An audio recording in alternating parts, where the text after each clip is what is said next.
some people ask me, how can you laugh about the situation?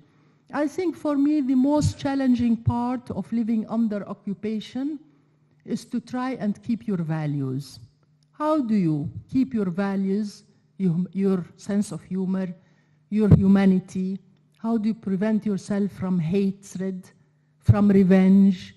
And those are the things that I find the most problematic, to be living under occupation where someone challenges your right, your existence every day, every night, but at the same time, you want to continue to believing that every human being are the same.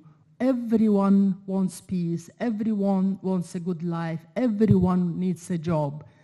And how do you prevent ourselves from really hating the Israelis? And many times when I tell a story, I try my best really to reach out. All these jokes I make with the soldiers sometimes is just to remind the Israelis to be human, to remind them of their being a human being. And I will stop. I'll tell you this last story, because this for me was one of the most interesting experiences, is how do you keep your humanity with such a big conflict. One time my niece came to visit me, and as you know, my mother couldn't visit me. Everybody, I mean, nobody realizes that 5 million Palestinians cannot go home, they cannot even visit home. They will not allow them. So it took a long time for me to manage to have one of my nieces come and visit me. It was her first day in Jerusalem. So I was taking her around, showing her how beautiful Jerusalem is. And as we were going somewhere, it was a very hot day. All of a sudden, next to the Hebrew University, there was a man with a blue car. From the yellow car, you know that the person is an Israeli person. He had opened the car, and he was standing in the middle of the street with his hand on his heart, and he's just asking for help. So I stopped for him, and I said, "What's wrong? What's wrong?" He says, "I think I'm having a heart attack." So I asked my niece, Diala, open the car, open the back door quickly and help me to get him in.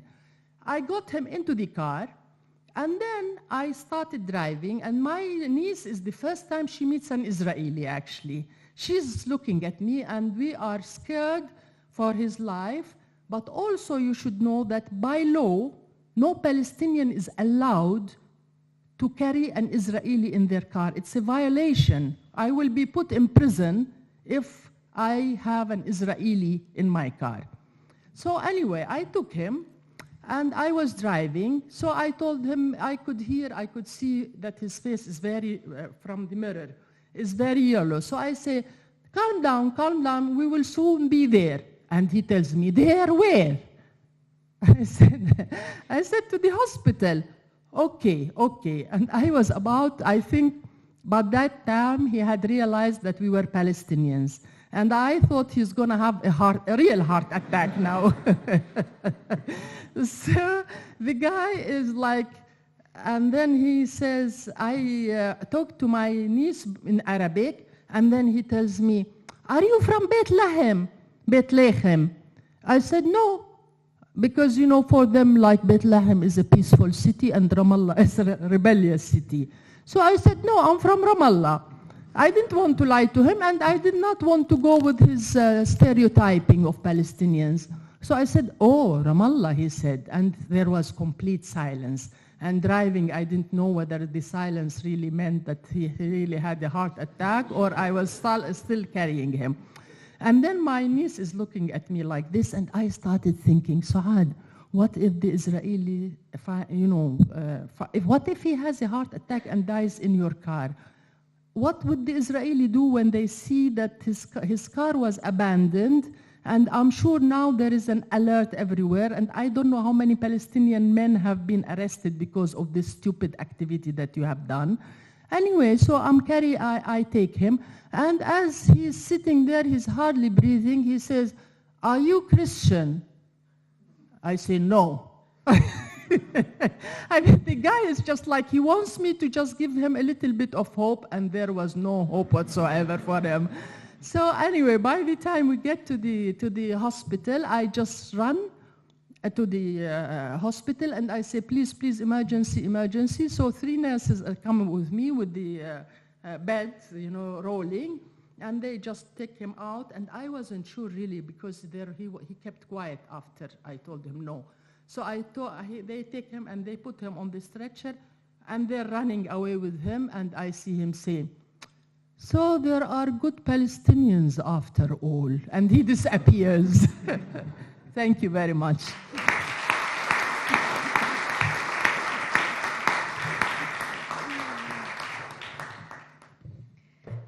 Thank you, Suad. Sure. Edin fl-aħħar tal-avveniment tal-lum, nerġgħu nirringrazzjawkom tal-li parteċipajtu magħna, u jekk tridu hemm kodba għal min ma xtraħx, u grazzi mill-ġid għal kull min kien involut f'din l-esperjenza. Grazzi.